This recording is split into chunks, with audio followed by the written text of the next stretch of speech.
अनि पहिला माइत हुँदा आउँदैन थियो मलाई। अनि माइतमा हुँदा के गर्नुहुन्थ्यो? रमाइलो गर्नु भएन कहिले? माइत आउँदा चाहिँ अब खेल्दा खेल्यौँ गऱ्यौँ, खेलिन्थ्यो त्यसै के रमाइलो। खेल्नुहुन्थ्यो?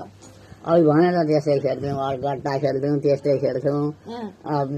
बेहुली बनाएको थियो लुगा चालको, बिहे गर भनौँ, यसो गरौँ भनौँ, त्यसै खेल्थ्यौँ। पहिला पहिलाका मान्छेले पनि त्यस्तो बिहे गरी गरी खेल्थे हो र? खेल्थ्यो पहिला पहिला खेल्थ्यो त, अहिलेका झन् अनि केले खेल्ने? गुडिया किनेर खेल्ने? अहिले खेल्छन्, अहिले खेल्दा पहिला गुडिया हुँदैन थियो होइन? कपडाको गुडिया बनाउने, गुडिया बनाउनु, टालाको गुडिया बनाउने। त्यसै बनायो, मान्छे जस्तै बनाउने, अब बेरोहरू यसो अनि बेहुला पनि त्यस्तै? साडी लगाइदियो, बेहुला पनि त्यस्तै? बेहुलालाई चाहिँ अब लुगा लगाइदियो, अर्को लुगा लगाइदियो, कछाड फेरिदियो, छोटा साडी लगो। अनि घरमा कराउनु हुन्न थियो? आमाका दिनुहुन्थ्यो, बनाइदिनुहुन्थ्यो। ए आमा हजुरआमा बनाइदिनु थियो। अनि आमाको दिदी बहिनी मिलेर खेल्नुहुन्न थियो? हाम्रो दिदी बहिनी अब खेल्दैन थिए, दिदीहरू मिलेर खेल्नुहुन्न थियो?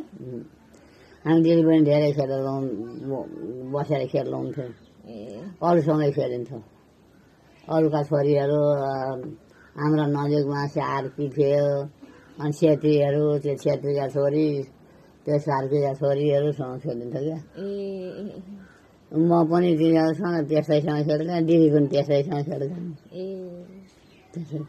अनि आमा सानोमा आमालाई कसैले जिस्काउँदैन थियो? आमा त कति राम्री हुनुहुन्छ त, कसैले जिस्काएन?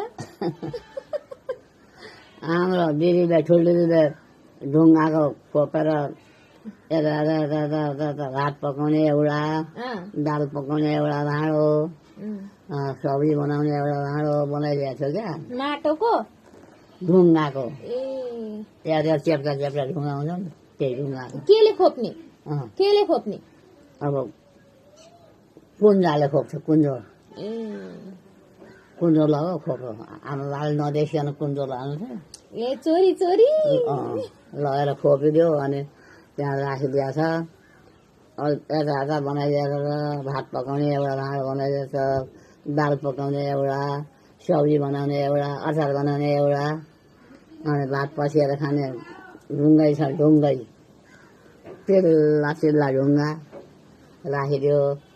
अनि गयो त्यहाँ रोटी पकाउँछ, कसो गरेर यसरी अलुवा सुठुनी भन्छन् मलाई। सुठुनी थाहा छ मलाई।